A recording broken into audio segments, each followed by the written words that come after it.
All right, Robbie, today we are actually in SLO. Do you know what SLO stands for? I think it's like slow-mo, but I don't know what the mo stands for, so that's... It's not just my running pace. It is actually San Luis Obispo, home of the Running Warehouse. That's it. And, I mean, a legend in the sport, legend in retail. Yeah, legend in life, I'd say. Joe Rubio. Yeah. Well, I don't know that I'm a legend, but I think I you probably are. owe you guys some money. That's it. Well, we do send some businesses way. But so Joe, I would say you're a legend because anybody that we talk to throughout the running industry is very clear on who you are. Yeah. So I mean that's legendary in itself, isn't it? I guess so. I don't know. I mean, is there anybody that you don't know in the running industry that you'd like to? Because we could probably reach out to them. My classification or definition of knowing somebody is if we walk into a bar, that person will buy me a beer, offer to buy me a beer. That's a good It's standard. not like I've met them before. So like Phil Knight, I walked to a track meet with him, and so I technically kind of know him, but he would not buy me a beer. Yeah. What a cheap son of a gun. Yeah, Come on, no, man. exactly. But like Nelson Ferris, he's one of the higher ups at Nike. He would buy me one, or Fred Doyle, or All right. or They would not buy me or Robbie a beer. or In fact, they would kick us out of the bar. Jim Davis. Yeah, Jim Davis, there you go. he's a super nice guy. Yeah. All right. Yeah. I love his Garfield cartoons. I know. Those are amazing. I was trying to make that joke before you did. Dang it. So I would think that's about it. I mean, most of the people I know fairly well. So All right. So before we get into shoes, if I were to buy you a beer, yeah, what's the beer going to be? it's going to be an IPA of some sort. Okay. But Now, in SLO, you seem to have a lot of breweries. we have a lot of breweries. We have a lot of stuff nearby. We're actually probably better known for wine. It's a big wine region. Oh, that's right. Paso Robles. Yeah, you got Paso. You got Edna out here. Edna's more known for white wines. Paso's red wines. So really, I didn't want to say world renowned, but nationally. I mean, I feel like in the last, 10, 20 years, it's blown it's up. been on the map. Yeah. Really?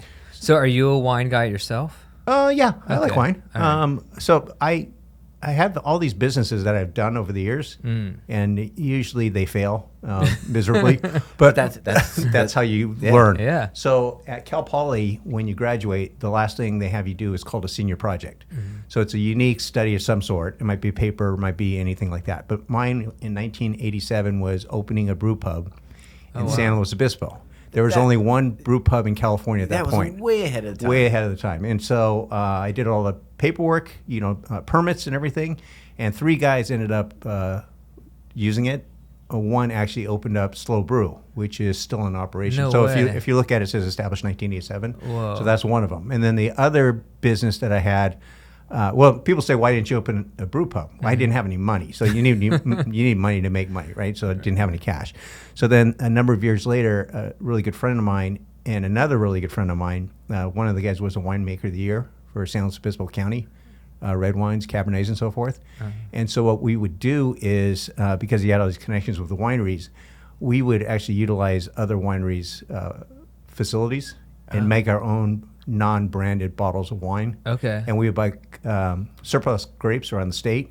And so we didn't know what variety we were going to get. Whatever was cheap. Meritage. Yes. and so we got to the point where people would order cases of this stuff sight unseen No way. and not knowing what variety they were going to get. So kind of like a mystery bottle. It was. And the whole idea we were going to do is actually set up shop near a winery, with the grapes and everything, but not actually on the land.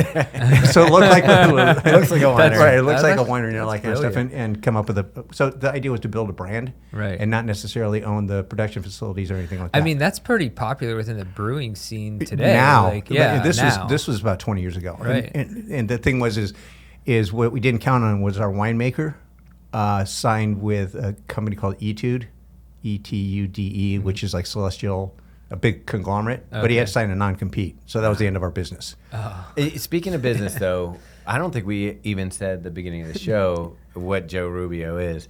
And, I would say it's pretty good that we're probably pretty happy that your other business has failed. Because Running Warehouse, Joe's owns Running Warehouse. You have a partner, right? I have 2 partners, yeah. Okay.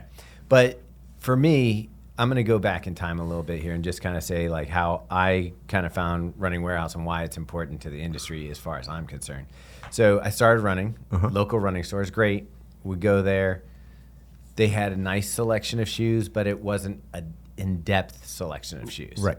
And as you can probably guess, I started getting into the gear and wanted to I didn't want just what was on the shelf there, the 3, if they had 3 Brooks or 3 Saucony on the wall.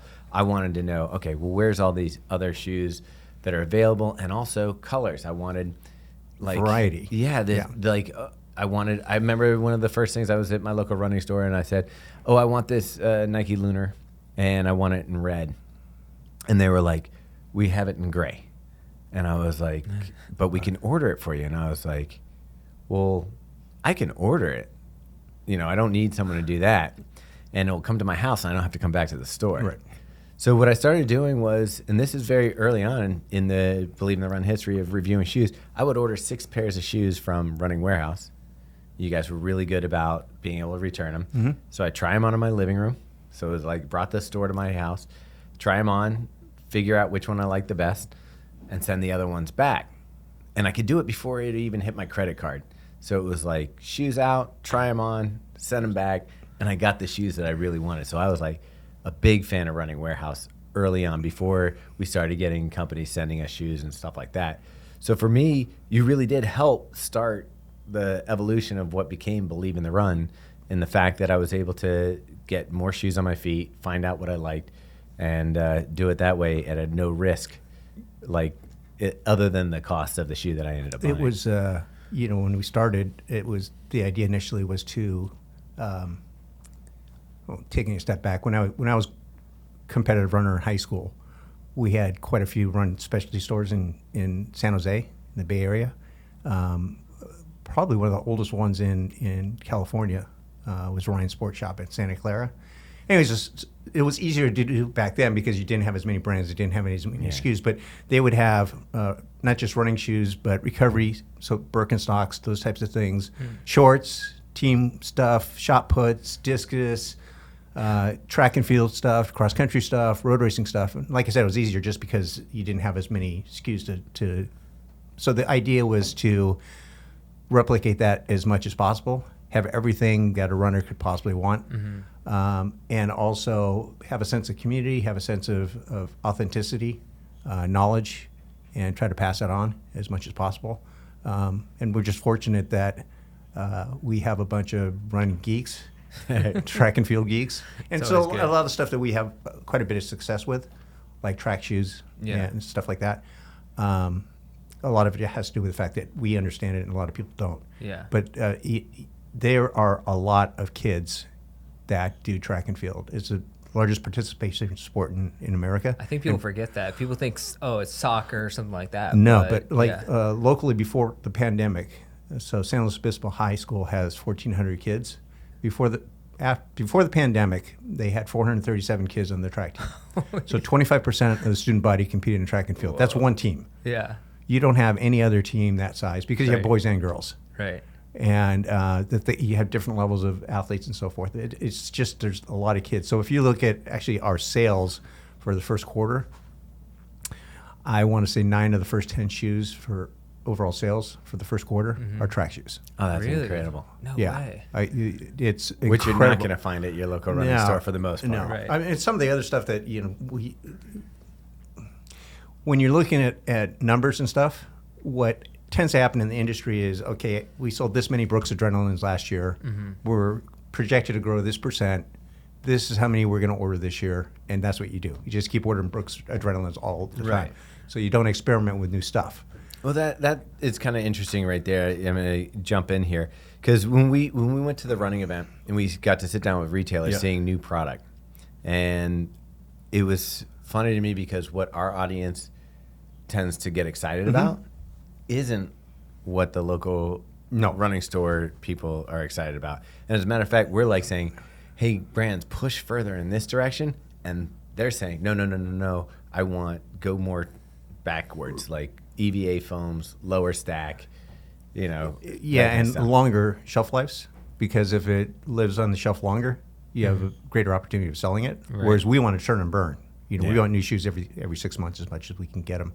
So, but we take a chance on just our gut So as an example, when the 4% first came out, everyone had an allocation across the United States. They had whatever X number they're going to bring in. And at the time, it was pretty small amounts, a couple of thousand pair, because they're doing it by hand. Yeah. Mm-hmm. So they offered that allocation to all the stores around the United States. No one took them except for me. I took everyone's allocation. So we had every 4%. Wait, really? At the start. So stores weren't taking the 4%? You got to think about that time. I mean, I get it, yeah, because it's $275. But not just shoe. that. It's the race stacked. shoes. It was stacked. Right. All race shoes up at this. And the thing is that even Hoka passed on the idea. That because was nuts. Right. Jim Van Dyne, who was a president, he was very traditional. So they took the route of signing Leo Manzano in 2012, traditional track spike heights, traditional racing flat heights, and they were convinced that no one would buy a stacked racing shoe. Really? And it wasn't until 2016 when Rupp and all those people ran really fast, and then you had the super high stack with Kipchoge, multiple plates and 50 mil plus heights in under 2 hours and all the stuff. And then once we got our allocation in, we sold out of all of them in about 20 minutes. Wow. And at the time, all racing flats were about $120. The rush when that shoe came out Was crazy. I just remember it was like waiting for Taylor Swift concert tickets. Yeah. Like people were like nuts over it. It was insane. Well, that brings up a good question. So the Vaporfly was one of the shoes that changed running like forever. Like it's a point period. I felt like to a certain degree the Kimbara is one of those shoes. Yeah. The Clifton's one of those shoes. From Hoka, Clifton, the Saucony Kimbara. Saucony Kimbara took what was great about the minimalist movement, kind of bumped it up a little bit so that you had lightweight shoes that people started running marathons in, and it had enough cushioning to get you through the marathon. Right. Then you had Hoka say, okay, I remember the first time I saw a Clifton. Do you remember the first time you saw one? Well, it was probably a little after the first Clifton, but yeah. They looked ridiculous. You probably saw it on someone's feet. Yeah, but when you first saw the Hokas, you just thought this isn't ridiculous. And now they look pedestrian. Yeah, I mean, yeah, for sure. It's so the guy who invented the Clifton, what he did was he spent 9 months a year, going into the Santa Barbara Running Company every Saturday, working for free, and just talking to customers and figuring out. Is this Jean-Luc? No. Oh. Okay. Stuart Jenkins. Okay. So he just listened to what customers wanted. And based on that information, he invented the Clifton. Who knew? Just asking a customer. But this, Well, no, but a lot of times I say if you ask somebody what they want, you end up. That's true. well, it's also what you call it, Malcolm Gladwell. Yeah. Right. I don't know him because he wouldn't buy me a beer if we saw. But I communicate with him occasionally on email, and one of his TED talks is about spaghetti sauce. So we got time. You can edit this out as you want. But so what he says is people don't know what they want until they experience it or see it. Right. So back in the 70s, there was Ragu and Prego. Those were the two jarred spaghetti sauces. And Ragu was number one. The thing was, it's very watery. It went to the bottom of the bowl, didn't stick to the noodles. Prego did something similar, but they hired a food scientist and said, we want you to invent the best spaghetti sauce. 2 years later, he reports back, and they said, what'd you find out? And he says, well, there's not just one, there's 14 spaghetti sauces. They go, how do you know? They go, people just didn't know what they wanted until we presented it to them. They want chunky, they want different ingredients. Some want sausage, some want ground beef, somebody wants vegetables or whatever. Medium chunk, big chunk, whatever. Now, Prego has Parmesan. 30. Yeah, Parmesan. But Prego has like 34, 36 different varieties now. And now we have Oreos with 36 Oh, yeah. Lucky Charm and people don't know what they want until they actually experience it. And the same thing with running shoes, right? Nobody would have guessed that stacked shoes were what people wanted. And when I first met Jean-Luc, a lot of the innovations that happen in any industry happen from somebody outside the industry. Because when you're in the industry your whole life, you say, well, we can't do that. Right. No one can do this, right? It can't be done. Yeah. And someone from outside says, why not? Yeah. So Jean-Luc, came from the ski industry. So parabolic ski was his big thing. That is the most amazing. That like you talk about a piece of equipment that changed my life. I went from skiing to snowboarding, and then I tried parabolic skis, which they call shape skis now, and I was like, this is amazing. Right, and his philosophy on these types of things was he was a professional skier. So he would take the length of whatever grand slalom and triple it, and have these pro skiers go down until they got fatigued. Then he would test them with these different skis, because when you're fresh, Right. you're not going to make stupid mistakes. Right. But when you're tired, you start making stupid mistakes, and Which is why all the crashes happen at 4 p.m. on ski slopes. Right. Is that right? That's how the whole thing works. So him and Nico came at they started doing ultras, and the one thing about people in France when they do trails, like Americans are wimpy. We go zigzag up the hill. Europeans go straight up the freaking hill. We kind of did that this past weekend. It just broken goes arrows. right and straight stuff. up, and they bomb down hills. Yeah. They don't just, gingerly like me, I'm afraid of falling. They don't give a crap about falling. Right. So you have this concept of you need to bomb down the hill. So you need something cushioned that's light, and what's the most efficient geometric shape is a circle. So if you can make a half circle underneath the shoe and make it soft and light and padded, it should allow you to go downhill super fast. And if you look at the first shoes, that's exactly what it was. That Well, Was the first ones the big Mafates? Or Mafates or Bondis or something Yeah. like that. I think it was a Mafate. Did Jean-Luc also do the TaylorMade driver? Yeah. The oversized? Yeah, he was. Okay. So what Big happened? Berthas? Like the TaylorMade version of that. He was behind that. Everything, if you can tell, everything's oversized, Yeah. like mountain Right. bikes and all that kind Exactly. Make it bigger. of stuff. Yeah, bigger is better. But at the time, TaylorMade was owned by Adidas. Okay. And Adidas owned Salomon. Right. And Salomon Okay, was, gotcha. Jean-Luc was Yeah, president working, of yeah. Salomon. I was and trying to that connect sort the of thing. dots on that. I never Right. knew how it went. Okay. And then him and Nico started Hoka. And the first running event that they did, it was just Nico, and he borrowed a corner of somebody's booth and had a card table. And that's how he started. That's insane. And it was weird because the first people that I saw with those shoes were definitely like weirdos. Yeah. Well, the first yeah. first real dealer of them was Johnny Halverson Okay. out of Boulder Running Company. Oh, right. So his partner is Mark Platches. So Platches got bronze medal in the World Championships in marathon as a physical therapist. So they actually had a pretty cool concept where it was a running shoe store and a physical therapy office. But he was the first guy to sell.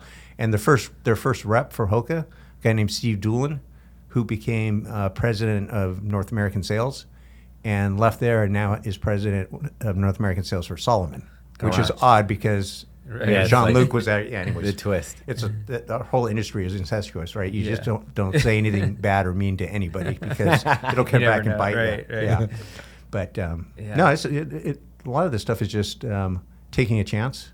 Like when Van Dine was in charge of Hoka, they needed cash. They had way too much inventory, and so I bought a very, very, very large amount of Hokas because at the time everyone was curious about it, but they didn't want to spend $180 on something they didn't know worked. So I was able to get some and sell them for I think $90 or $100. Oh, wow. And they blew up because did I know it was going to work? No, but I just knew in my stomach that there's no way this is going to fail. Well, I mean, I think that's part of it, why Running Warehouse has been so successful, because it's not just a company that's owned by investors or just people who have no connection to the sport, but you actually are heavily involved in the sport. You know you've been in the trends, you've seen the trends, what's coming, what's going. And I feel like that has to help so much in determining, what's coming next or the best, what's going to be the next trend. And obviously you have to take risks. The question, I'm trying to get to is, so you had the Born to Run movement that got us into minimal shoes, which good stuff came out. That shoes got lighter. Right. And we got rid of like a lot of the plastic playfulness and like talk about motion control and stuff like that kind of went away.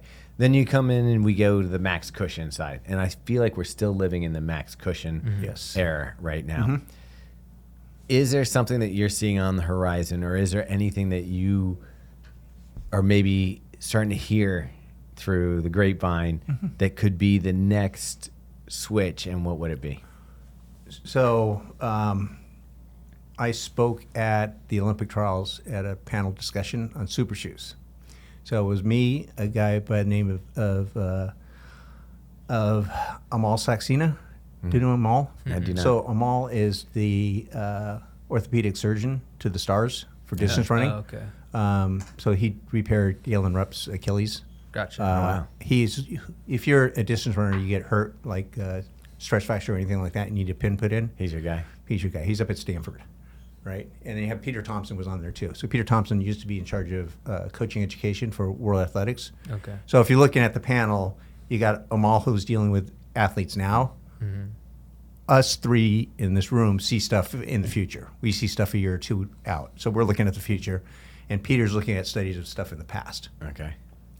So when we're looking at all this stuff, one of the things that's becoming clear is that the injury rates, stress-related injuries, are going up significantly because super shoes. Well, we've heard this from Annie from the PT we have on our podcast. She said in the last few years she's seen like a crazy amount of more stress-related injuries in younger, especially in younger runners. And here's my theory on this. So mine is anecdotal, so I don't have any studies on this because people haven't started looking at it. And I brought this up at the clinic, and we had three of the best coaches on the West, high school coaches, and they agreed with me on this point: is that when Strava first started, a guy that I was working with helping. He ran a 218 marathon, Crosby. So Crosby and I were trying to figure out how to monetize Strava, because if I can figure out how to monetize, I can make money out of it. Mm-hmm. So we're going back and forth, and we're approaching the problem from the standpoint of someone with a competitive running background, which means all the emphasis is on a race result. Yeah. Mm-hmm. So if I run 30 flat and you run 30-30, I'm better than you. End of story until you run 29-20 or something like that, right? I mean, that's how we viewed it. Yeah. Right? That's how you rank people is based on the race If you ain't first, you're last. So then when Strava came along, shortly after that, you started getting social media. And now when you talk about high school kids, they're looking at somebody's Strava. You ran this workout in this time and this volume. And you know what? For me to beat that, I need to wear super shoes. Oh, see, and I was thinking that it's also contributing would be the fact that we're seeing, like, when I first started running, people that ran ultras, I remember when I ran my first ultra, you were considered crazy to run a 50-mile. Like, it was like, that was nuts. Yeah. There was a handful of people doing it.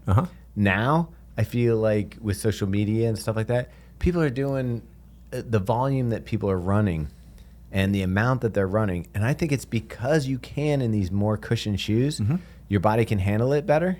They can. So I think up to a point. So is it possible that they play together? They play together. The thing is what Peter's seeing is since 2021, a huge increase in the sheer number of people running fast.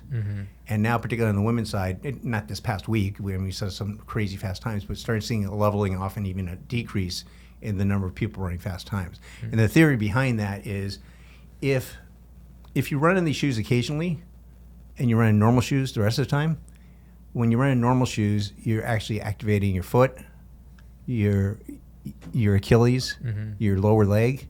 When you're in the super shoes, particularly something with a carbon plate, your foot's immobile.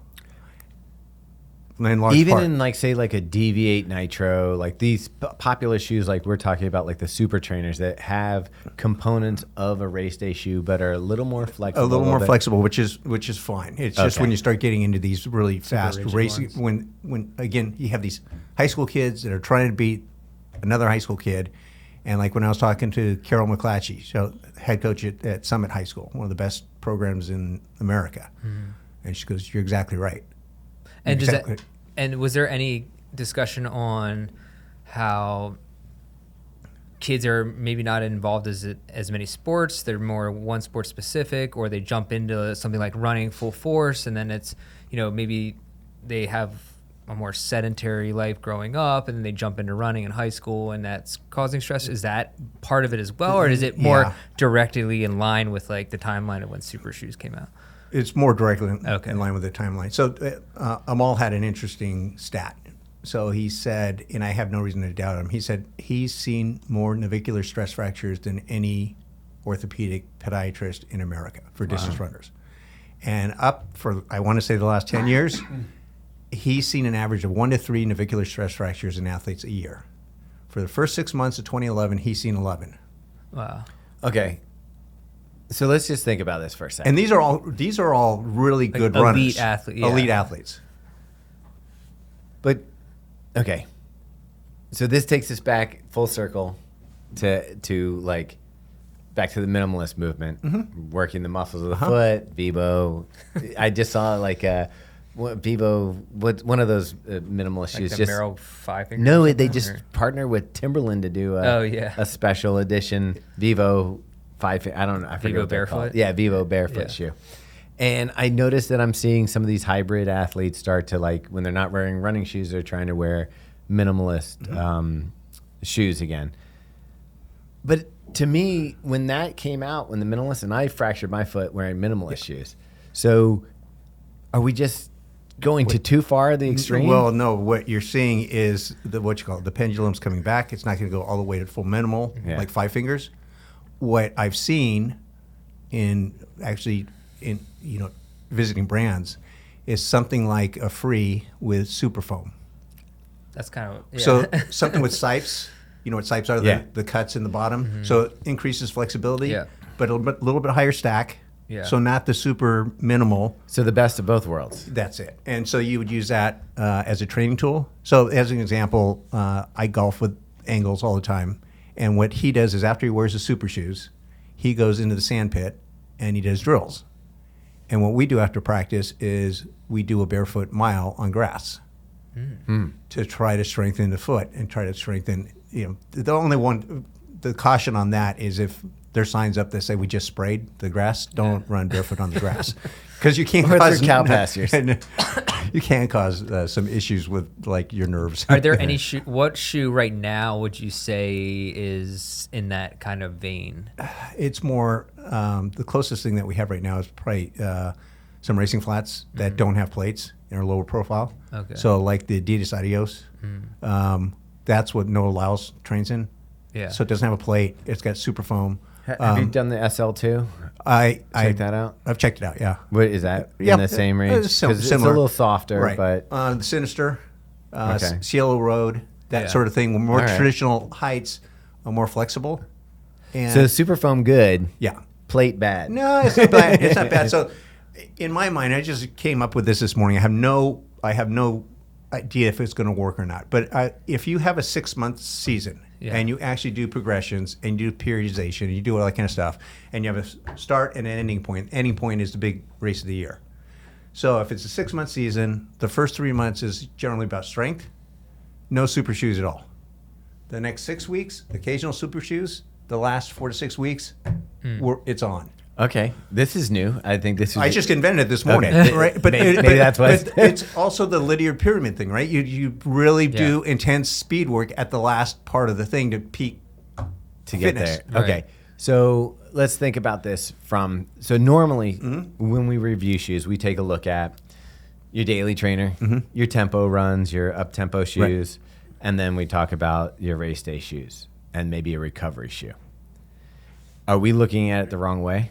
I think and this is going with Peter, myself, and Amal. Our suggestion was these shoes should only be used on super special occasions, like super special, like a big meet. So back in the 80s when I was in high school, one of the best distance coaches in the United States was Bill Dillinger. He was at University of Oregon. So he coached up at Salzburg and things like that. And he was a bronze medalist in the Olympics in 56, I want to say, in the 5,000.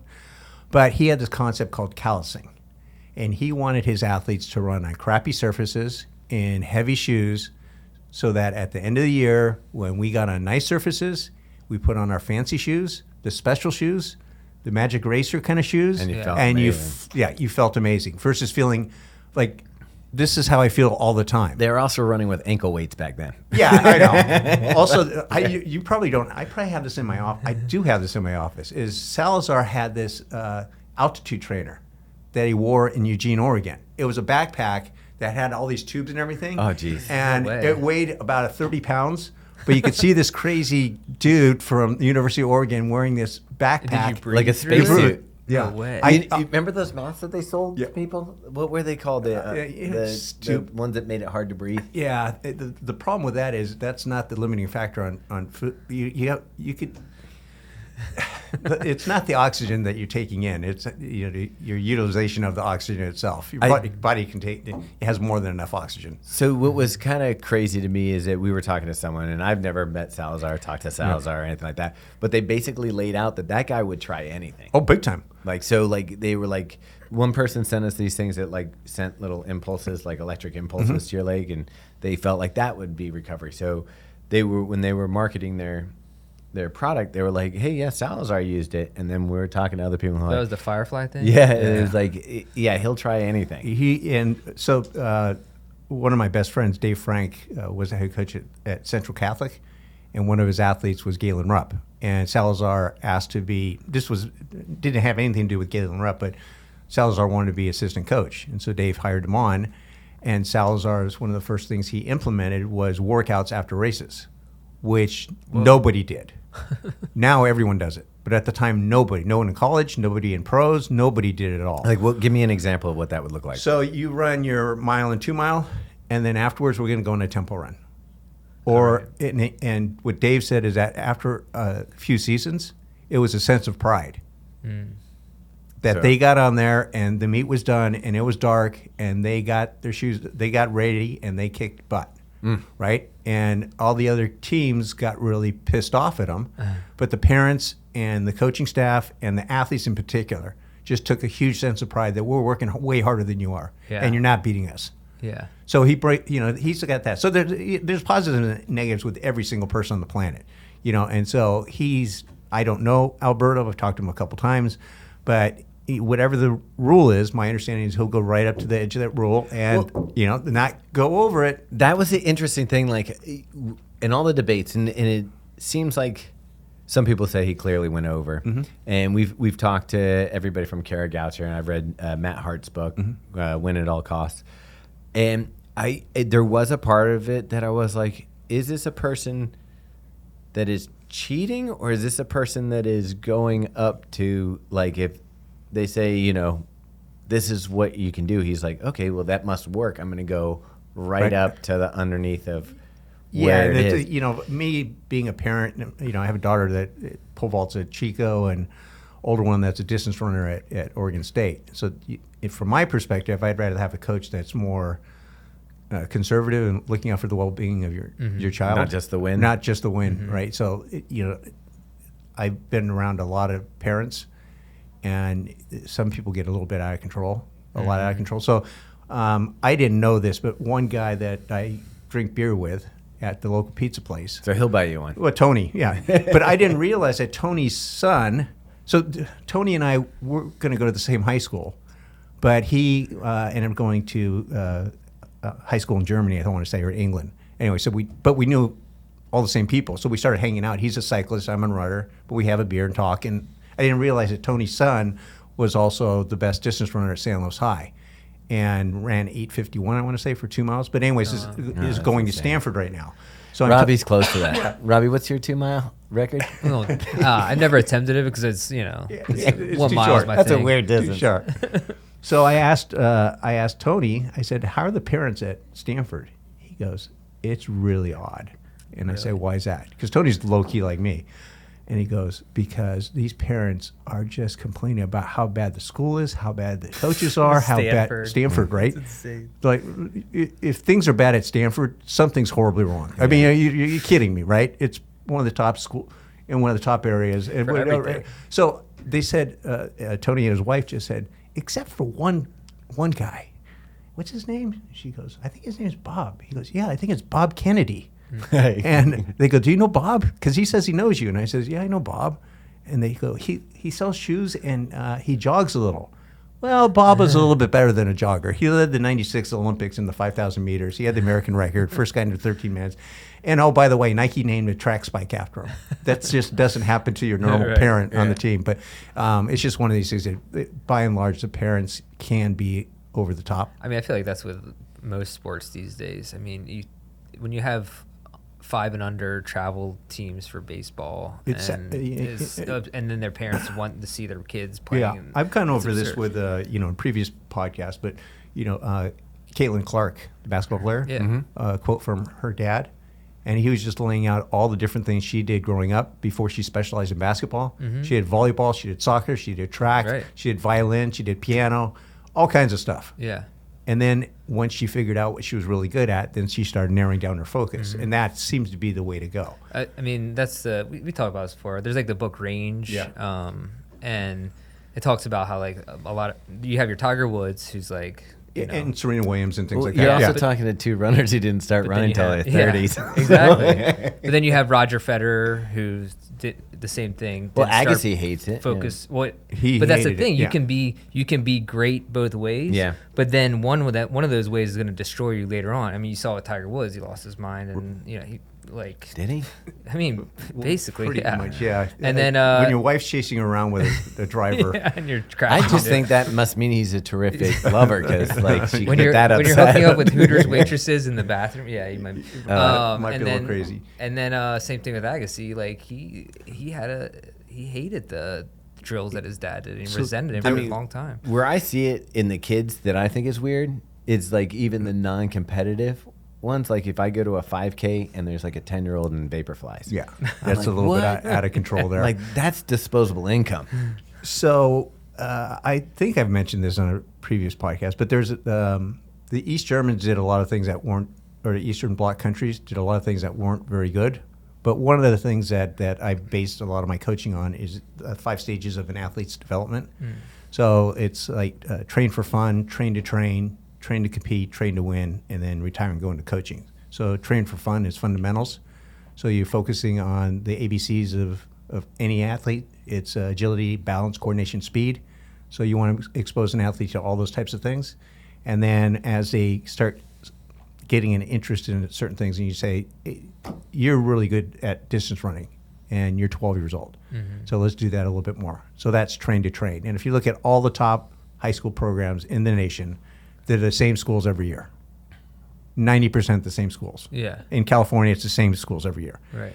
It's because those schools train 11 months out of the year. The crappy schools train 4 months out of the year. There's nowhere in life where that works long term. Train to compete is what I do. It's where you start doing periodization, manipulating schedule, picking a race at the end of the season, and you're racing. Train to win is what Salazar does. So there's a difference. Like if you don't get on the podium, you dead. failed. Yeah. Right. Dead Like, to me. like if Danny Mackey doesn't have Josh Kerr on the podium, or Nia Atkins, or Brandon Collins, that program has failed. Yeah. And what you're seeing right now is that's the reason Bowerman is coming under so much pressure, is they have 6 years ago they had I don't know how many Olympians. This time they have one. Yeah. It's And just they considered dying program. Right. So train to win, and then the next stage is you retire and you go into coaching. But each one of those stages, and so that's like Ritzenheim. If you think about Ritzenheim's career, he went through every one of those stages. Now he's one of the top coaches in the United States. Right. But when I'm looking at athletes, I'm looking at where are they in the whole journey. So when you guys are just starting running in your 30s, regardless, how many years have you been running? Like 6 months. So you're in here. We're going to focus on drills. We're going to focus on strides. We're not going to focus on 30-mile runs. We're going to focus on this until you get a background, teach you how to run, teach you about the basics of a warm-up and a cool-down and the value of nutrition and stretching and strength training and all that stuff. And then we start focusing on what's a good event for you. Yeah. And then here's how you specifically train for that. And most people just stay there. There's other people that go into training to compete. And then you have these goofy knuckleheads like this 72-year-old guy he's on 19 peds or something. Yeah. You're like, what the F's wrong with He's you? loaded You're up. 72. I mean, really? Seriously. I mean, what else you got to do? I don't know. that was Like that, crazy. I will say, like one of my goals for running is to be able to run throughout my life, and to stay healthy and stay active, so that I can, when I'm 80, go out, and it might be really slow, but You still get out there. yeah, I want to. There's so many things that are positive about getting out and being in your environment on foot. And I think there's maybe I'm not training to win, but I'm training to go a long distance, and hopefully maybe some of my competition will drop off. They at will. that point. I'm telling you what, they will drop off. That's just part of the whole thing. It's just, I don't know how many people I know that were really good runners, and they don't run anymore because it just hurts. Well, what's weird to me is when somebody, like, we'll be at the running event or something. Somebody will point somebody out to me, and I'll be like, he'll be like, well overweight. And they'll be like, that dude right there, that's the man. He was a 4-minute miler in 19 whatever, and I just look at him and go, oh boy, what happened to the like, where did it stop? Well, a lot of times you get hurt or you get sick or things come up in life. It gets away from you. I mean, it's really difficult to start back up again when you get older. Especially comparing yourself to where you were. Yeah. So is there also just like a high burnout rate because that's your whole life for so long, and then also once you get past that train to win stage, what else is there? What else? So like in my case, I'm never going to run a PR again. Yeah. Ever. And so it makes it difficult because if you can't set a goal and work towards it and achieve something that you haven't done before, it makes it really difficult. Yeah, but I'm going through the same thing. Like, I don't think I'll PR the marathon again.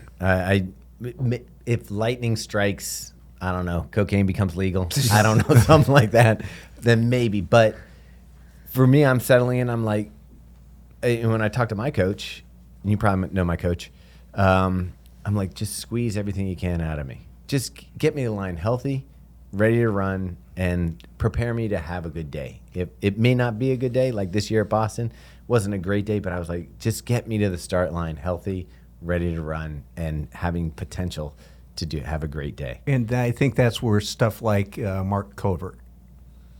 Mark had the second or first. Him and Ron Hill went back and forth on the longest consecutive running streaks. Yeah. Like years upon years upon years upon years.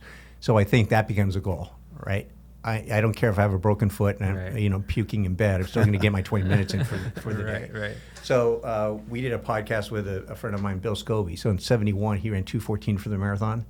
He did 40 years. Crazy. Listen to this. 40 years, he averaged 100 miles a week for 40 years. For 40 years? 15 or 20 of those were at 125 miles a week for half of those. He ran 100 miles a week from the time he was 20 till the time he was 60. He's going to run 100-mile weeks when he's 60. What? Crazy. He did 210-mile weeks. Let me guess, no plated shoes. No. And a lot of it barefoot. Oh, boy. What? His coach at Pierce College down in L.A. So if you ever drive down to L.A., Pierce College is right off the freeway. Okay. So it's not like this, all these fields and everything. Grass. It's asphalt. And he's running barefoot on asphalt. And the coach believed that you build up the strength. And by building up the strength in your feet and your lower legs, you can handle a large amount of volume. But some of the stories he has, like being on the 24-hour relay that they set the world record, and it was 10 guys running for 24 hours, 1 mile each, and you'd go in order, 1 through 10, and repeat. He did 30 by mile, went from 422 to 440. 440 was the slowest mile for 30 miles within 24 hours. Wow. What? These other guys, like I'm talking at the Olympic trials, another thing to do back in the 70s was do a 10-mile two-man relay where you alternate 400s. Most of the teams of the people I know are running 61, 62s. Jeez. For 10 miles, for alternating. 10 miles. So that's a 60-second quarter roughly, right, with a 60-second recovery. Yeah. Times a lot. But anyways, but a lot of this stuff has to do with, can I do this? And I asked Bill where he got this goofy idea of 210-mile weeks. Well, his roommate when he was at the Olympic Training Center was Jerry Lindgren. So Lindgren, he's running 300-mile weeks and saying, yeah, you can do it. These people, but I don't know that that's necessarily the right thing to do, but it shows you the capabilities that people, it's just like, yeah, I can do that. Yeah. But it's another goal, right? Yeah, right. It's interesting because I do see a trend in running now, especially with like we talk about Instagram or Strava and people being able to see other people's thing. We were talking about this earlier, like people are stacking up runs without a reason to do it, just because I want to do X number of marathons this next year, or I want to do, and you're like, okay. Why? And I don't know that some people have an answer that isn't Well, I mean, if you take away Strava and Instagram, Yeah, do you they still have would that not- same yeah. why? That's what I'm saying. Yeah. Like, I think that's a main driver for a lot of people. And Yeah. It's like once if that's what the driven to drive create is- content. Yeah. It's tough, this whole competition thing. Going back to that clinic, one of the coaches was saying, asking the team what they're going to do the next day. Or actually, didn't ask the team, just listening to the athletes talk. And one kid was going to do a double threshold run. These are high school kids. One's going to do a crescendo run. One's going to do a fartlek run. Well, the coach wants them to do a recovery run the next day, but that's not what they're doing. They're competing with the other people on Strava that Oh, that's so interesting. it's a whole different ballgame, because in my mind, I said this earlier, my be all end all is how you do in races. Mm-hmm. Yeah. And to compete on Strava goes against everything that we were taught. Don't race your workouts. Right. Yeah. Oh, man. It's crazy. But these shoes, there's good and bads with everything, right? It's just up to this point we haven't really seen the negatives. It's all been Like positive, yeah. unicorns and stuff like Yeah. that with these super shoes. Well, bringing it back to shoes, you talked about having the stipes in the shoe Yeah. and kind of getting that 360 flexibility in a shoe. You're obviously meeting with shoe companies and seeing some of the products that are coming out in the future. Are we going to be seeing it from any particular brand? Or is it No, it's just when I bring it up, everyone gets a smile on their face. Okay. Every single brand. Yeah. So everyone's thinking the same thing. Is like, we need to come up with another training tool, because that's how Free came up. That was Lanana, right, at Stanford, coming up with a way to strengthen the foot and protect it. Also, And the shoe felt great. Yeah. It was a little too minimal. a little too minimal. But imagine that with a thicker super foam. I can see that, and it kind of gets me excited because not only are you getting the cushion, but the flexibility. I think that your foot's just going to feel good. Right. I mean, I felt like kind of I'm reviewing the Topo Athletic Spectre 2 right now. I felt like the Cyclone 2 was a shoe that felt like that, because it has the P-backs, but not 40 millimeters of it. It's like 30 or something. Well, the Cielo Road, isn't that similar? Yeah. It's a similar thing, right? So Yeah. it's a lower profile. Same thing with the Adios. Lightweight. Just not minimal, but it's more of a traditional type Right. of The racing Nike Definitely not Street minimal. Fly, the Nike Street Fly that came out a little while ago. I guess that's like 3 years old. Jeez. Well, Puma's actually inventing a shoe for the Japanese market, because the people that race the Ekiden, the athletes, the coaches highly discouraged them once the season's done from wearing super shoes. So January, February, March, none of the top Japanese distance runners are wearing super shoes. They're wearing low profile. That's a case where I look, because when we went to Tokyo and we saw the fast Japanese runners, I was like, these guys weigh nothing. And that's the other component to shoes, and we all want to be like shifting from high stack to low stack or whatever it goes. I think a lot of it has to do with body weight, and we even have big reviewers now that the more stacked, the better. For sure. And what you find is the higher the stack, the faster the shoe.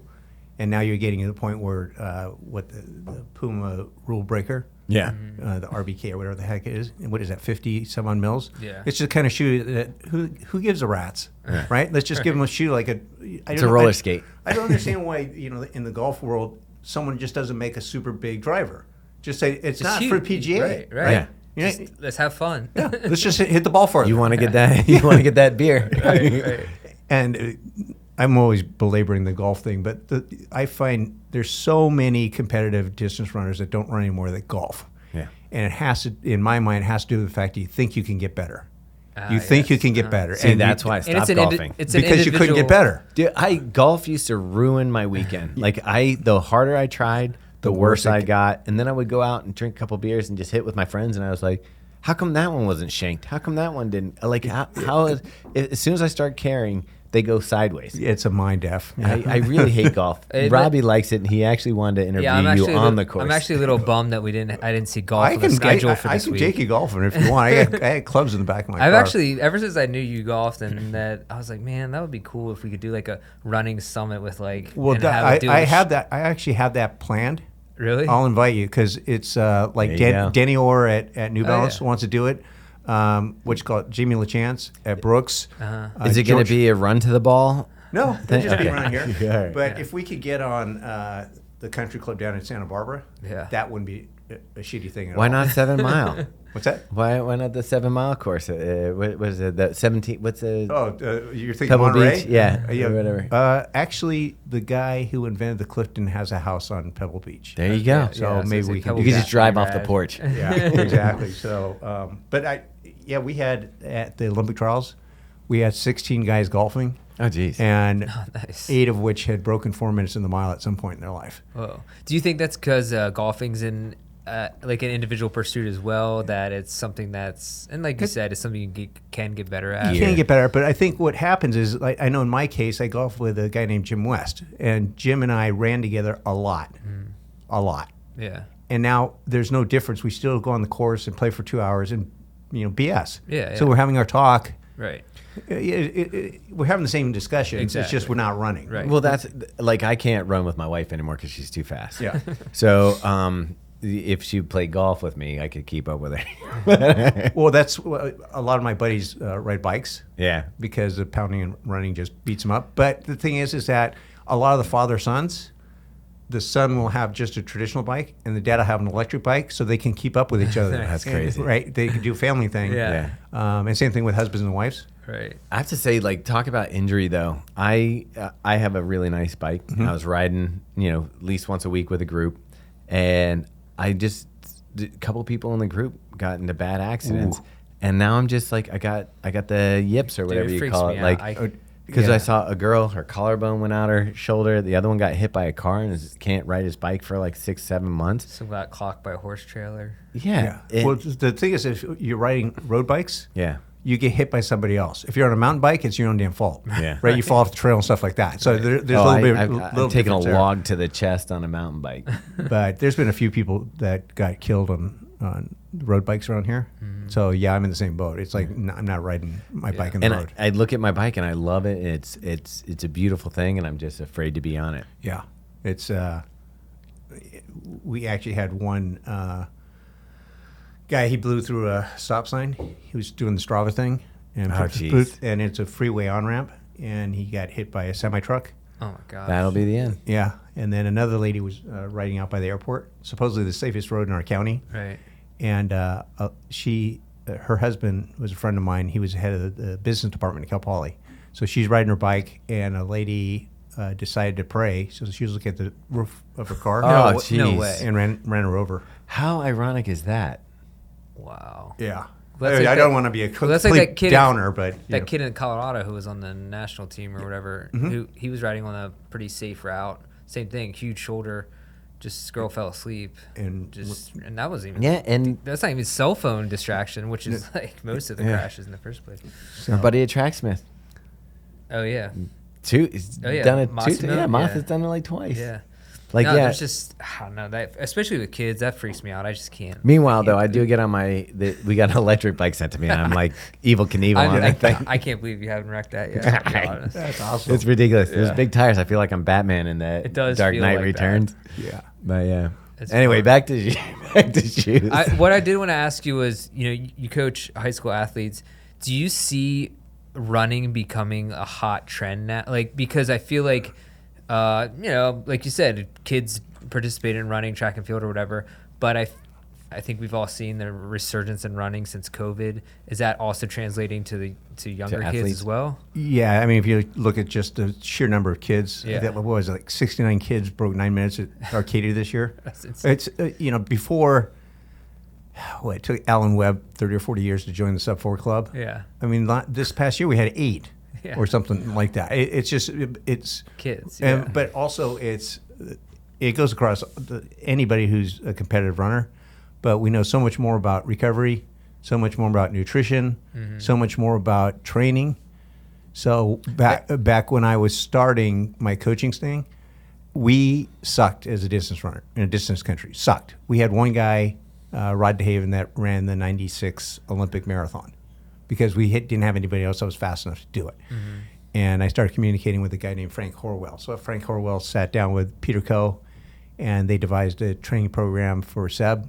It's called multi-pace training. So anyways, this was before the internet. So I would write to Frank. He would write back. Seb Coe. Yeah. Okay. But basically revolved around the fact that you just didn't run an easy. Back when I was in high school, the big thing was LSD, long, slow distance. That's how you're going to get better. Well, it didn't work. We got really slow as a nation. The thing is, we thought that long, slow distance was 50 to 60 mile a week, really easy. That doesn't do crap for you. I mean, it does okay, for if you want to be fit, but if you want to race, it doesn't work. Right. And so I started writing to Frank and coming up with these multi-pace kind of training things. And at the time, it was pretty revolutionary. People go, so you have somebody run at 800 meter pace one day, and mile race pace the next, and 3K the next, and 5K and 10K. Yes, and then I repeat. And they go, it works? I said, yes, it works. Very, very, very, very well. Now it's like second nature. Everyone does this. All the high school coaches. And the other thing, too, is high school coaches aren't afraid to give volume to kids, for better or for worse. But, I can see 90 to 100 miles a week as a high school kid isn't out of the question. Right. So that's what you're getting. And the other part about track is it's fun. There's a lot of kids out. And oftentimes you need a sport on your resume to get in college. And track doesn't cut. Yeah. I also think track's one of the only sports where the male and female teams interact. Yep. Like they for sure are intermeshed. They're on the track at the same time they're working. So as a young person, if you want to be in the mix, it's a great sport to do it. And it teaches you social skills. Because oftentimes, if boys over here and girls over here and they don't interact, it's not. You see them. Fun. You see the other side is like this mystical beast. But right now, it's like at the Olympic trials. There's as much or more interest in the women's events than on the guy side. I'd have to it's say crazy. That I'm more interested in, and this is current.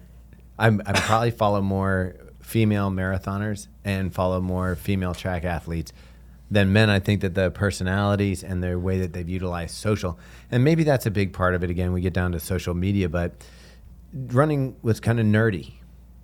And I think that still is. it is and it isn't, though, because it's getting better. I think, like, for example, I think one of the reasons that when we started Faster Bastards that people identify with it was because it was like, you didn't want to be the nerd in the neon. Let's go out, cut our sleeves off our shirts, whatever, wear our band shirt, wear black, whatever, show off our tattoos.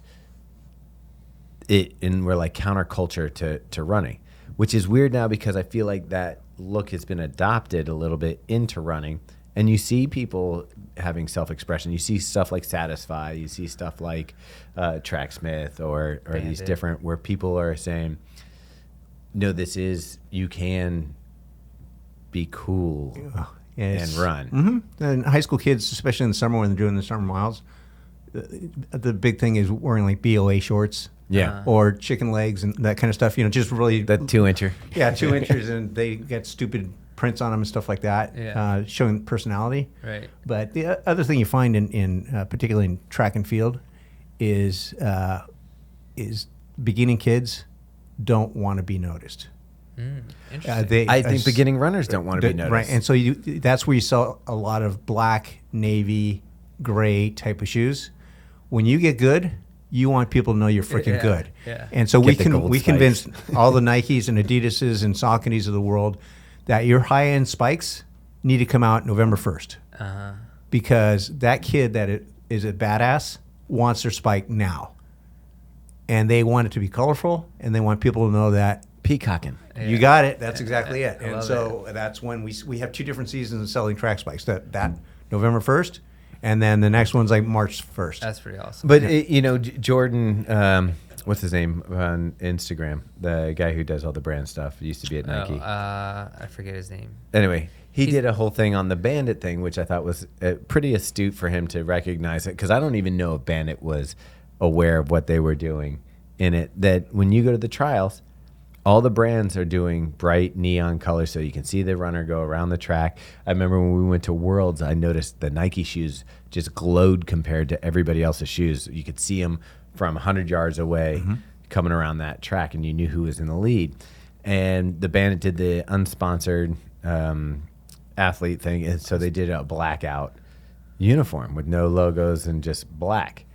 And because everybody had gone and neon, yeah, these solid black outfits stood out, and you're like, that guy's not sponsored, he's up. If he does well today, this is his That shot. was their intention, by the way. Yeah. You think it was intention? Well, yeah. That's why I wrote the thing on our website. They said that explicitly, that they wanted it to be. That was a good just idea. Blacked out. Really good so idea. People wouldn't notice. It's but.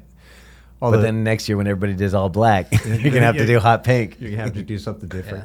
Yeah. But the trials were phenomenal. I mean, it just that. Angles was one of the guys golfing with us, and I asked him afterward.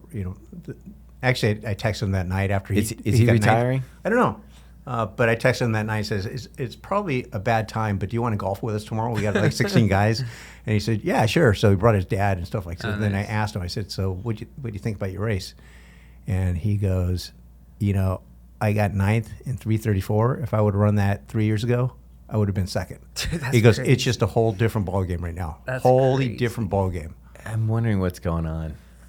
I don't know. But it's like Jessica Hall yesterday or day before yesterday. She ran 350. And then she was 401 1500 runner 2 years ago. It's crazy. Corey McGee. Yep. There's a lot of people running really fast. I thought the women's steeple wasn't going to be worth the damn, and it was really good. I want to not be jaded and think that it's not a result of shoes, drugs, or anything. I want to think that it is because people are finding better technology to work out, and like their workouts are better, their recovery's better. People are taking sleep serious, they're taking nutrition serious, and all of these things combined with the open, accessible way that you can see how other people are running on Strava. So, like when we talk about Strava being a negative to some It can be athletes, positive. I think it is. I loved Kira D'Amato. You want to see what she's doing? Yep. Just call it up. Go on Strava, pull it up. Those are the workouts. This is how you win the 10-mile. Well, and then we've American also heard record. how athletes will almost. They won't post all their training, but they'll post a run just to be like, check it, like see what, like throw down an activity on Strava just so their competition can see what they're up Like to. a hot one? Yeah. See, I would do the opposite. I'd throw it down like that. Oh, they must be sucking. 13-mile run. Yeah. There used to be this book called How They Train. This is before the internet, so it was actually a book. Track and Field News put it out there. So the top distance runners, and a guy that lives in Paso, Ivan Huff. At one time, he was the 4th fastest American steeplechaser.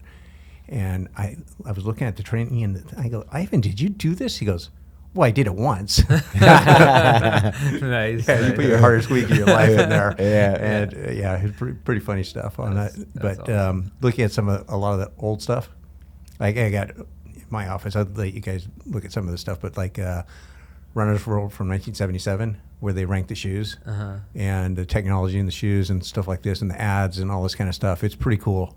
I think you guys would like it. A lot of people I think there might be 3 people in the building who give a rat's about these magazines. But, I have files of old awesome. running shoe ads and things like that. You can cut up those magazines and sell them on eBay. Yeah. I actually bought a Nike ad out of like one of the magazines. Somebody I guess they had a stack and they're like, well, just Here's $5 for butcher this this out and put it on eBay. But yeah, it is fascinating to me to where when we started. Like even back then, the differentiators between shoes and race day shoes. It was the logo. It's the logo. It was the And the logo color. then, but now it's back to the Malcolm Gladwell thing. It's more choice. Yeah. You got a lot of choices for color. You got a lot of choices for design.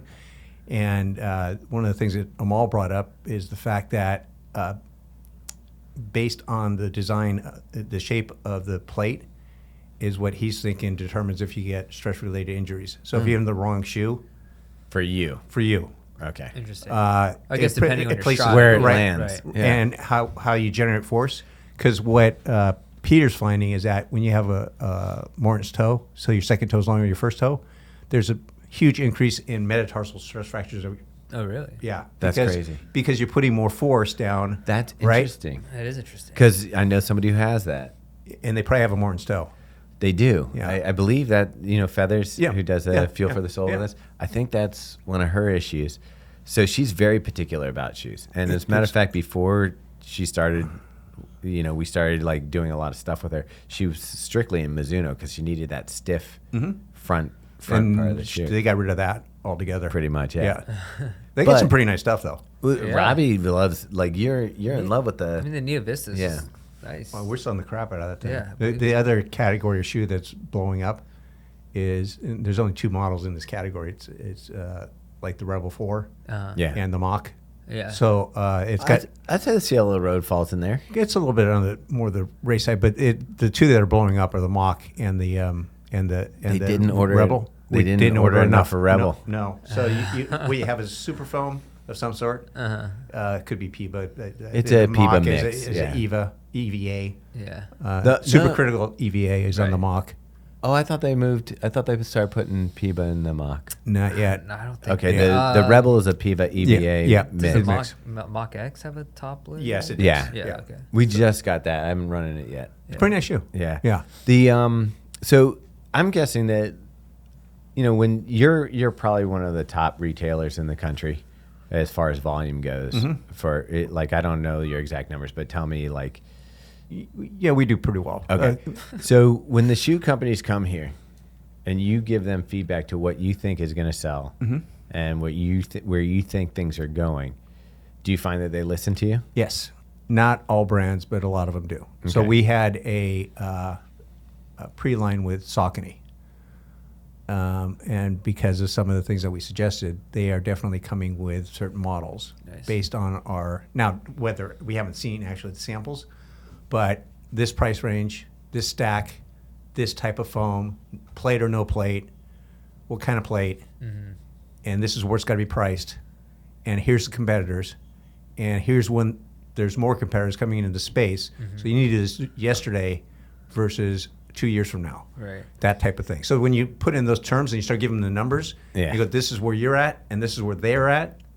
It's like, you can argue all you want. This is just how our numbers are falling into place. Right. All right. Now Pretty we're objective. allowed to do this. You probably aren't as free to do this. Like if we don't like something or if we don't jive with a shoe or whatever, we can pretty much give our honest feedback to the public. I feel like you probably do it behind closed doors more often than not to the brands and like, I'm not going to carry this shoe because of this, or this shoe's tanking. You guys got to, take it. I don't know if they take it back or. Yeah, the thing is like you brought up the Kinvara earlier. For us, that's dying in the water, and Yeah. that's they're going to ultimately shift that more towards sporting goods because of the price point. Yeah. So it's $115, $120, Yeah. something like that, and that works in that space. But they don't, It was a great shoe. It in was its time, but they put the higher stack on it in crappy foam and a low price, and see, and the Kinvara could come back as like a Cielo Road, Yeah. or Mach or Rebel, right when it does, but it's not coming back with a super foam. It's coming back with a EVA type of foam. So, but is there plans for other models that fit into what we sell? Yes. All right. So based on that, okay, so Saucony, you've given feedback. If they take your feedback, Yeah. you would say hey, Saucony is going to be coming back strong. So what other brands are you seeing that like a shift in shaking things up in the lineup? Like who do you think, if you had to rank the brands and how how the consumers are responding to it in here? I mean, you probably have sales numbers that tell you exactly who's hot and who's not. Also, Wall Street Journal. Okay. Give us your Well, top. I would say ASICS is on fire right now. Yeah. ASICS is absolutely on fire, and we do quite a bit of pre-lining with them. How'd that Super Blast go? yeah, it goes pretty well. Everybody complains about the price point. There's Until- a line to buy it. Yes. So we do a lot with them. We do a lot with New Balance. We do a lot with Saucony, and we do some with like Adidas and Nike and things like that. But What about- those are more like battleships. Yeah. Like they have this culture, and it's been about 10 years since I've been to the Adidas headquarters in Germany. But when you would go in there, and I don't know how it is We were there now, this year. they didn't have another single brand's shoes in there. It was all Adidas. They're like, 3 we- stripes. We That know was what it. we're doing. Well, no, and then when they would come in the meeting and go, "This is the lightest shoe Adidas has ever made," and you go, "That's great. It's still too effing heavy, right? This is the softest shoe Adidas has made. It's fine. It's too hard." But sometimes when you're in a meeting, you can tell when someone's taking the criticism and actually taking it to heart and going, "Okay, I get what they're saying." There's other ones that said, "This guy doesn't know what the hell he's talking about." See, and I find that weird because I get it that like if someone doesn't have a lot of experience, but in your position, you've seen a lot of the shoes. We've seen tried everybody's stuff. most Right. of the shoes. Yeah. We've run in them, and I have it an occasion been the guy where this guy has no idea, and I'm like, I'm not trying to hurt you. I'm not trying to tell you your brand bad needs job. to change things Right. for my own personal. I'm saying this is what we're seeing and what we're hearing from our audience, and we happen to have a pretty decent sized audience of people. I get the same thing. I get I'm not able to do this as much online or on the website as I would like to, but when we're in meetings, our whole team, particularly me, is brutally honest. There you go. Right, you have to be. And this was, I would say, 2 or 3 years ago. I was down in Santa Barbara having lunch with Jean-Luc and Lee, who was in charge of sales and marketing. And we were sitting there dressed like I am now, a T-shirt and shorts. And, Lee and I having a beer and a burger, a Mesa burger in Goleta, which is like 2 blocks up from their headquarters. Right. And this gentleman comes up, and he's got a suit on. And he goes in and orders a burger and sits down. He goes... He clearly doesn't fit in with us, but he goes, "You're probably wondering what I'm doing here, Joe." And I said, "Well, yeah, kinda." And he goes, "I have people every day tell me how great my brand is, how it's unstoppable, how we're great." He says, "Apparently, you're the guy who's going to tell me what's wrong with my company." And I said, I'm not going to tell you anything. I'm just going to send you a couple competitors' shoes, and you go out running with them. And you compare them to your Bondi and your Clifton, and you just tell yourself what is going on with my shoes. I'm gonna guess. I bet I can guess what. Yeah, I can guess what year this is and what you said. Yeah. So it's just one of these things. You just got to be truthful with them. And some people are really, really defensive. We used to be so afraid to be not afraid to be honest. We were honest. We were afraid to get the reaction of our honesty. Yeah. So that we would show up at like the running event or something like that, and we were really nervous because a lot of times, right before we got there, we may have just panned a brand's shoe. Yeah. And for a while, Hoka was off with their foams. Big time. And we were like, okay, you are no longer, they were the top of cushion. And I'm like, you've lost it. Yeah. And we can say that publicly. Well, they kept putting out the carbon rocket, rocket, and it's like, whoa, what is this? It was not in my mind. All the companies have an ethos. Like, this is the DNA of the company. And Nike is about innovation. And when they don't innovate, which they're not doing right now, Exactly, yeah. their stock sucks. Yeah. ASICS is about just overall performance. And when they get away from that, like when McCarthy was in charge of it, he tried to make it like a athleisure brand. Well, that's not what people want from ASICS. Yeah. I don't know what people think about Mizuno, but right now, the product's actually matching up. I feel like Mizuno is where ASIC was 5 years ago. 5 years ago. And the thing is that when you look at the ASICS brand or you look at the Mizuno brand, that stuff screams quality. And when you give them a break. When they come out with good stuff, then you're all back and board. You don't have to overcome like a Skechers where their name is not synonymous with Right. even though they were make the first, great product. even though Super they came critical. out with Supercritical, like Kurt, that was fantastic. Yeah. That was 2017. Way before. Dude, With the when we saw Brooks finally come out with the Hyperion Tempo at the time, and they had a supercritical foam, we're like, I get it. It looked like a pool noodle when it first came out. It wasn't the most you didn't grab it and go, this is going to be an amazing shoe. But when you put it on your foot and you ran on supercritical foam the first time, you were like, it's light, it bounces, it works. feels good. It wasn't the prettiest product. And No. Skechers doesn't help all the time with some of their design language. It's very Southern California. It is, and so a gal that went to San Luis High, I told this story before, but she had her show on Bravo. She had a jewelry company with her twin sister. She did jewelry for Lady Gaga, but she has a school record for the mile at San Luis High, Wow. and she's getting inducted to the San Luis High Hall of Fame. She's That's in cool. the Arizona State Hall of Fame, Jeez. but good runner. But she also went to the design school in New York, so fashion and stuff like that. So Right. she's got a job Fast fashion. in their Skechers materials department.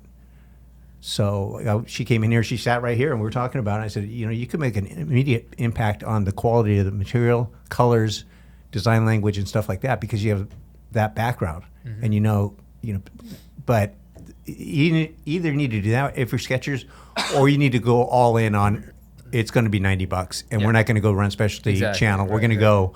Well, that's a good question because we felt like this year at the running event, Skechers, and you may not be able to say anything, but Skechers was big on pickleball. They were big on pickleball. We didn't see. They didn't have any. We didn't see any new running shoes. Are we done with performance? No, I went down there a couple weeks ago. Okay. And they have some stuff, but really, clearly, they go where the money's at. I and mean, pickleball is. But why are they doing it? Not supporting, like, you can't go into a Skechers store at the mall and get the performance shoe. You can't.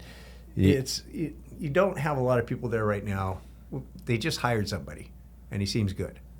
But up until that point, it's just people that were making product without a clear direction.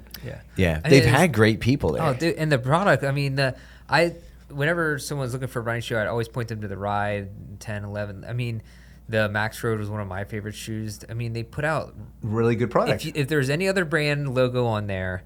And a different colorway, it would be one of the best shoes of the year. Right. And we have the same thing with North Face has a fantastic line of shoes coming out. Yeah. Their trail shoes. Well, they tried the Alta Mesas. They just have some fantastic stuff, right? And the thing that's going to hold them back is just the brand name. Yeah. But the stuff they're making is just great. Oh, yeah. Well, I think it'll be easier for them because they have some credibility in the trail space and the outdoor space. It's just difficult going from being a apparel brand into a footwear. Yeah. Especially since their footwear sucked for so long. Yeah, and then it's like any of the it's difficult. But Did at least you their try- logo's cooler than a Skechers is. Did you try the Tecton 2.5 from Hoka? I did. I don't really like You didn't booty. Okay, see, that's my favorite thing. I love booty. Okay, but a couple things big on the booty. Yeah, Can't- a couple things can't just confirm. weren't great with me with that shoe. Okay, because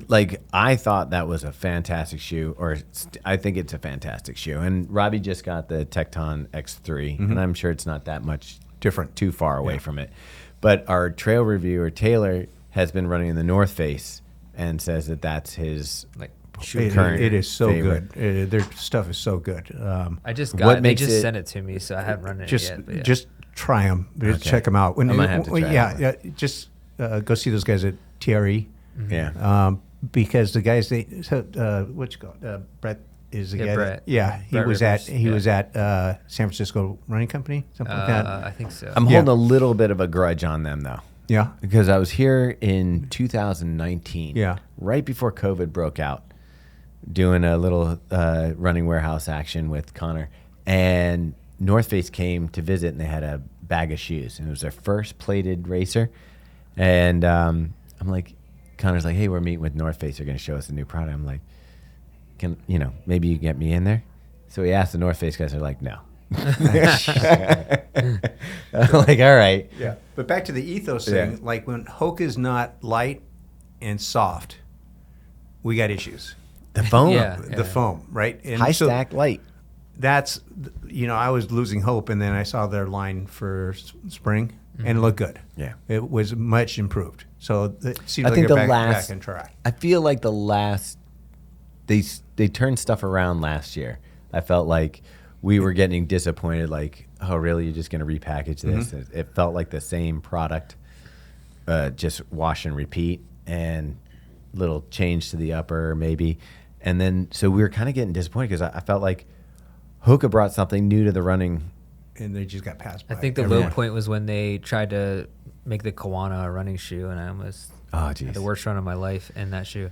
It wasn't a very now I good think they turned it into a gym shoe now, but Kawana, 'cause that's take it exactly off. what it was. Yeah, Kawana, get out of the shoe immediately. But the other part is having people in the company that are runners. Yeah. And that's what you have at ASICS. That's what you have at Saucony. That's what you have at New Balance. ASICS is probably one of the most successful turnarounds I've been doing this since 2009. I've never seen a company come back from where they were to where they are and do it in such a massive way. Like, it's not only on the sportswear side, it's also on the athleisure side. Yep, like big time. Yeah, their old school stuff is just blowing up. Like their old Kayanos are really big in the fashion world. I have a pair. Yeah. No, it's weird. I remember not liking that style of shoe when it was out, But now I like it. It's pretty cool. Yeah. That's how it goes. You know, I'm looking at On for next year, and all it is color ups, and you go, this is not sustainable. You know, unless you're just going after the fashion world. Yeah. They are very hit or miss with us. Yeah, I mean, I don't think it's a surprise that we've, in the past especially, haven't loved Ons. And now obviously they've improved, and you can see the cloud pods getting smaller and smaller to where now they're a slit in the the new cost. And you get rid of that, whatever that speed board, harder and held thing. Board. Yeah. So it definitely made some huge improvements. But I do feel like there is the models are kind of all over the place. Like I can't tell the difference. Yeah. That's the other thing, yeah. It's difficult to figure out what's But what. the consumer, we were talking to the stewardess on the plane today, and she was like, what do you think of those On shoes? Or she said the OC or OCs. Yeah. OCs. Like, but yeah, they did on the Cloud Strike. It looks like a pimple scar, where the pods were. Right. But they're signing some great athletes. Yeah, and that's the other thing too is you're signing these athletes and track clubs and stuff like that to give a sense of authenticity. Yeah. And but the product itself is just going at some point, if everything's based on fashion, it leaves at some point. Yeah. Well, I think that's a difficult thing that probably Hoka's dealing with right now. The Bondi has become such a staple shoe. It's a unicorn. It's its own thing. Yeah. It's like an F-150. Right? It is. It's much. just they're going to sell That's a them no good matter comparison. what, no matter how I shitty wouldn't it even is or how change it. good it is. Right? It's almost like a Converse at this point. Just leave it the way it is. Yeah, and we go. had this discussion with some brands, and they go, well, we don't want it to get too far away from the traditional. And so, okay, fine, make a classic, a Kayano classic. Here you go. You want your old Kayano? Here. We're not doing anything with this, but this is the modern interpretation of what a Kayano is. So you're talking right now. You're kind of referring to the Kayano Light when they were doing When Kayano there's Light, Kayano Light, and the Kayano, yeah, and you they're just go, trying to merge the it. Kayano Light should just be the Kayano, Yeah, right? yeah. And same thing like the Invincible, just make that the Vomero, be done with it. That's a good point. But back to Nike and the innovation thing. I mean, when's the Invincible 4 coming out? There's nothing on the horizon on that shoe. Yeah. Here's the other thing I don't understand: when a company kills a popular shoe, like they're bringing back, it's going to be called the Pegasus Plus, which is basically the turbo, which is dumb. I mean, it's not the shoe, the name. Well, yeah, but why did you get rid of? Why did when somebody loves your here's the thing I love about what ASICS did with the Super Blast this iteration. People love the Super Blast one. This is an improved Super Blast one, but it's not like a total tear down redo. And I know the 3 is going to come out, and it's probably going to be a little more radical than the 2 update. But I don't understand. Nike has a shoe that people loved, the Turbo. Like, people still talk about that. And they killed it. And then they had the Tempo, and people kind of like the Tempo. There's a whole crowd of people that were like, I like that Tempo. Gone. Why do they kill? You get groups of people and companies that don't have experience in the industry. They don't have the running background. I was talking to a kid at Chico. She got her master's in physiology. She says, how do I get a job in a running brand's marketing department? I said, become a tech rep for 2 years. Yeah, right. Or work a retail floor for a couple of years. Right. I said, every one of us has done that. We paid our dues, but also you learn what works and what doesn't. Why are returns coming back? Price points. What are people looking for? And that's the thing with Run Specialty right now. It's really a comfort solution. It's like you're going in there because running shoes are supposed to be comfortable, and you know that.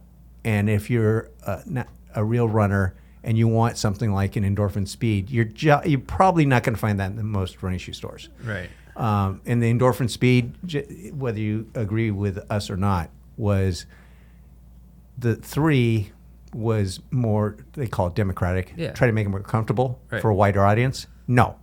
It's called Speed. Yeah. make it effing fast. That's what Right? those are Just that's it. That's its niche. And so that's what their goal is on the 5, is not to veer away from the 4 too much, or the then 1 all and the your 2. shoes become the same too when you start like Exactly. modifying. That's where I think the Rebel, feedback. Well, yeah. in a way, I feel like that is kind of what happened with maybe the Rebel. The Rebel 3. The Rebel 3. The Rebel 3 was a disaster. Yeah. Right, because they try to make it more comfortable. Right. I mean, this They're is like, people are going to use this as a daily trainer. Let's make it a daily trainer. And they're like, no, people liked it looking Right. like a race shoe that they could use for a daily for trainer. fast running. Yeah. Right. And so that's But that's a good point though. Like when I went into a local running store, and we were helping them do some stuff, and it was like 3:00 on a Tuesday or whatever. Mm-hmm. Not a runner was in that place. That place had plenty of business. There were no runners. It people was walking in the shoes. walking. And People the who were number looking for comfort. Number one category of people that buy walking shoes, walk their dogs. That's just the way So it is. dogs sell shoes. They do sell when shoes. someone buys a dog, you should be like sending out that running warehouse Yes, email. exactly. I All put that kind of stuff. I put a friend of mine who's a dog walker in the Pegasus Trail GTX. 'Cause he was like, "What's a good That waterproof?" is a good Yeah, one. waterproof, Shoe and for- then you got the waffle outsole. Yeah, I and was so you like- could go on a variety of surfaces and things like that. Yeah, I was like, but it's that perfect. guy that invented the Clifton, Yeah.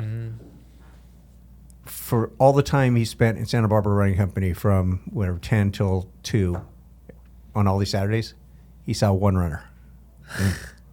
One. He said one person that could break 7 minutes in the mile. That's how he classified. Right. So this guy ran the Olympic trials. Right. Ran the marathon. Yeah. So pretty good runner. He said, I saw one runner. So clearly what he designed the Clifton for was more leisure, Sure. walking, Yeah. cushion, lightweight, that price point, 140 or whatever it came out at, 130. Megan ran Boston in the Clifton one. Mm-hmm. And at that time, she's now a 240-something marathoner, but she ran a 319 in the Clifton, no plate, no nothing, new to running, probably wasn't even doing like a ton of speed work at the time. So I don't know if I told you this story, but we were given the opportunity to bring back the Clifton one. This was when there was like the Clifton I remember whatever. that. They did do it. Yeah, well, because people were complaining. We want the Clifton one back. We want it back. Right. So when we brought it back, all 12 people that were complaining the loudest bought it, and that was it. I was stuck with thousands of pair. That was a good Oh, example man. of a shoe that I felt nostalgic for. When it came back, I realized it wasn't what I thought it was the anymore. goodbye date is gone. Yeah. And it's generally males that look back on stuff and are Glory nostalgic. days. You look at historic cars. Yeah. It's all guys, Yeah. right? It's never Good never a point. woman who Good point. says, "Oh, my high school sweetie." No, it's guys. Oh, we had such a great. No, you didn't. That's why you're not together anymore. The heater didn't work. So, when you start reading, like the Terra TC or something like that was the greatest shoe ever. Maybe at the time. Yeah, I would have to say contextually, that's the problem is that when the Clifton came out, it was earth compared to everything else that was available to run in, It was a big deal. Day and night better. You wait, I guess it was like 7 years later, 6 years later, when they re-released the Clifton one, exactly identical. And I still have it. I have both. The original and that, because I was like, it's the same shoe. The same shoe. Yeah. And I was baffled that I didn't enjoy it. And I went back and I was like, what's happened? And I looked at both shoes. I'm like, no, they didn't change anything. This is the same foam. It's the same shoe. I was like, oh, everything's gotten better. Everything's better. And it is, I think that's the difference between food and shoes. Your mom, you grew up eating this pasta your mom made or whatever, bring it back to the ragu or the Prego, and you have it again, and it brings all the memories flush back, and it tastes Because you as have the good same as- recipe and things But like it's that. also like that is your archetype for how it should But then you taste. get some of these like cereals, like Captain Crunch doesn't taste the same anymore, Yeah, or yeah. candy bars don't taste the same anymore. I don't know, Get you feel different that way? additives. I mean, it is true. The Robbie just- Hershey's chocolate isn't as good as it used to be. No. Yeah, but he just Or- snagged a bunch of Golden Grams. I did. Get Or some McDonald's French grams. fries. Well, Yeah. because they used to cook them in beef tallow. Another Malcolm Gladwell Yes. episode. Yeah, they used to cook them in beef tallow, and now they're just in And vegetable oil Yeah. and stuff like that. But Doesn't steam the insides properly. You I need did the not know tallow. that. Yeah. yes, Which one was it? That wasn't Tipping Point. He did it on Revisionist History podcast. okay. It's actually one of my favorite podcast episodes ever, probably. All Such a right. good one. I don't eat a lot of McDonald's, but I do when I'm traveling at airports. Yeah. Because I know it's not going to give me diarrhea like on a flight. I just know that, I love right? that. You sound like Robbie. Yeah. Well, I don't, you know, Yeah, I don't. can't risk it, Yeah, man. you can't risk it, man. Just give me my cheeseburger and fries and an apple pie and call it good. Yeah, we gambled today. You did? Yeah, we Yes. went and got like gyros and Oh. at the Denver airport. Denver, Falafel, yeah. Mediterranean. You know, it's a really cool airport that I visited recently. When I was coming back from Paris Marathon, going to where the hell was going to Boston, I think. LaGuardia. Really? LaGuardia was I a haven't been there. shithole. Like, yeah, I haven't been there in a long time. Was I've it- actually never been there. Wait, I think we did stop there from Amsterdam. It is awesome right now. I mean, it's absolutely awesome. Oh, that sounds great. It's if you have a No choice way. between JFK and LaGuardia, Yeah. To LaGuardia. Okay. it's hard to describe. Like the drop-off area, the security, everything They nailed is it? easy, and it's like a shopping mall in there, and all these different bars and restaurants and places to sit and couches, and they like hide the gates. I don't know how I got in this subject, but it's if you Diarrhea I travel- gotta mostly. say, I like. Oh, there. I gotta say, the slow airport's pretty nice. No, it's not bad. That's like someone's actually- house. I feel like you land I at was like, someone's this house. This is chill. And then you get Like, the vibes are in good. between where the ticket counters are and that little patio area. Yeah. And on the weekends, so you get live music and beer and stuff like that out there. So Just you hang get out at your the cha- airport. sit in your Adirondack chair. And then there's all that the kind of Eugene Airport that feels like you travel to Twin Peaks. Yeah, Oh. 1970s. 1970s. stuff. Like, Man, The carpet that- smells. like, what is that? after the World Championships, I was flying out of there, and I had golf clubs, and the lines were enormous, and I had to cut in front of Gabby Thomas. Oh yeah. She was in the special line. I said, "Do you mind if I cut in here? Because I'm never going to get on the flight." She said, "Yeah, go ahead." So I checked my clubs and everything. But this time for the trials, to go from San Luis Obispo to Eugene and back was $1,300. To Portland was $400. So I flew to Portland, and then my buddy, we got our wires crossed, so he let me use his car. So my daughter and I drove from Portland to Eugene, parked his car, and then just rode bikes the whole time. Oh, wow. That's crazy. Yeah, but the Eugene Airport is not. No.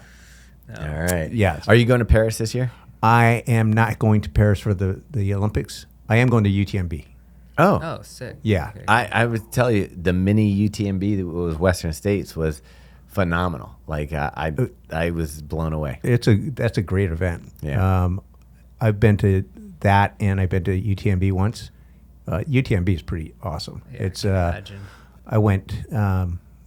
I went to Paris for the Paris Marathon, and that was with Puma, and then I went to Annecy and went and visited Solomon, and then I spent 2 days in Chamonix, just sitting, drinking wine, and looking at Sounds nice. hang gliders and stuff like that. Yeah. And then went from there to Boston for the marathon.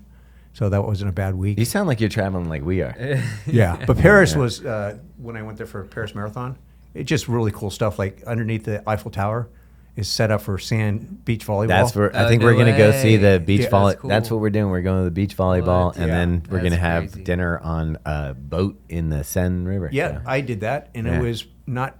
It didn't suck. not bad, right? No, it didn't suck. And there'll be fireworks or something. I don't It's know. all kinds of stuff, but you know, a lot of the stuff in France, at least when I was there a couple weeks ago, so inexpensive. Yeah. Oh, very Really good Sure deals. it'll be double. Well, all right. Well, we've Yeah, we should taken up a probably lot wrap of this time. We Yep. probably should wrap this up. But dang, we could probably go on for hours. I know, We can. seriously. It is kind of interesting though, because we don't get to talk to a lot of people. Like we talk to people who maybe review shoes or who are on the influencer side, and we talk to people who are on the the side of the shoe company that's developing the shoes. We don't get a lot of time to talk to people that have the experience with, like you see as many shoes as we do, and that's a small group of people that I think get to try the shoes, put them on, and get in and out of them. So it's fascinating for us to get this chance. Well, me So too. Appreciate it. The thing is that we see trends, and we understand the technology. A lot of people don't quite understand, why certain design features would increase the efficiency of shoes. But when I was at Paris Marathon, I saw 5 things that are coming down the pipe in 2 years that'll make a 210 marathon or a 205 marathoner Oh, geez. without any change in fitness. None. No way. It's all design features on shoes. So maybe Stuff I like- will. Stay Maybe I will be PR. Maybe. I mean, stuff like that I didn't even think about, like aerodynamics on shoes. Do you wish that seeing Yes. some of the technology, and I think that we'd always feel this way, like I kind of wish I could go back to being 30 and having these this stuff. shoes. Oh, yeah. big time. I think it's similar to, I keep mentioning my daughter's a pole vaulter. So I know a couple old guys are pole vaulters. One coached Ashton Eaton, former world record holder in the decathlon. And with Harry, he lives down in Santa Barbara, and he was a pole vaulter. And when they went to fiberglass poles, he immediately improved by 3 feet. Wow. Oh my gosh. I will tell you something. Oh, wait, were you done? Oh, no, I was just going to say that there's improvements in everything Right. with track and field and running, because the number one thing in our sport is footwear. And all of our money is generated by brands. Yeah. You got other sports that are not that way. Yeah. Like, why is a baseball player really going to do anything about cleats Or mitts? Because you don't make any money. Right. But one of the more brilliant things, then I'll let you finish up Yeah, here. no. But one of the most brilliant things is the number one baseball cleat in Major League Baseball is New Balance. I didn't. Yeah. Well, Because you know why? they give if you don't have a contract, they give you and your family $5,000 or $7,000 worth of product a year. So I contacted Hoka, and I said, Make why a don't cleat. you why don't you get the caddies in Hokas? Dude. Not a I bad- mean, the connection's there, right? You go Seriously. right now. A lot of the caddies are already wearing Hokas. What, the guy's carrying a 70-pound bag for 4 days straight Right. on TV constantly, Right. And you're going, what if you outfitted everyone? The caddies don't get crap as it is. No. Yeah. Okay, you want $10,000 worth of Hoka stuff this year for you and your family? Yeah. Hell yeah. Yeah, I'm doing it. So bringing it back to pole vaulting. Yeah. 1933. Do you know who the American champion was? Your grandfather, I want to say. Yeah. About the same time, I think I read somewhere that he didn't go because he couldn't afford to go. Yeah, at the time Yeah. you You didn't had- get paid. No. He was going to, I think at that time he was at Yale. Yeah. And he did not, they didn't offer to pay the athlete, so he would have had to foot the bill to Berlin, on his own dime. And so he was like, screw it, which I can't even believe. Like now, like think about the opportunity that, It's different then because Yeah. a buddy of mine in high school, his grandfather was the team captain at Cal, and he ran the 200. And at the U.S. Championships, he beat Jackson Pollock. Jackson Pollock is one of the characters in Chariots of Fire. Yeah. So he won the gold medal that year. But my buddy's grandfather didn't go because he was in medical school, and they wouldn't let him out of medical school, and he couldn't afford the trip. Yeah. So the double whammy. So he didn't compete. Think about how the sport worked back then. They're probably like, come on, you're getting your medical degree. You're going to go off and play. Yeah. Yeah, that sort of thing. But Yeah. some of the other interesting stuff is like at the Olympic trials, you come in contact with a lot of people that were good like in the 60s and 70s. And you hear some of the stories about the sacrifices they made, particularly people of color. Yeah. It's just, I'll get you guys this article on it was in the Wall Street Journal on why American sprinters, women are black and distance runners are white. Oh yeah. It's Oh, really yeah. interesting, I love really that interesting. I have it in the car. Okay, cool. I'll take a photo of it and give it to you guys. Cool. But it's just it's interesting to find out why women couldn't run more than 800 meters until 1984, Right. or 76, or the 3,000, stuff like that. Right.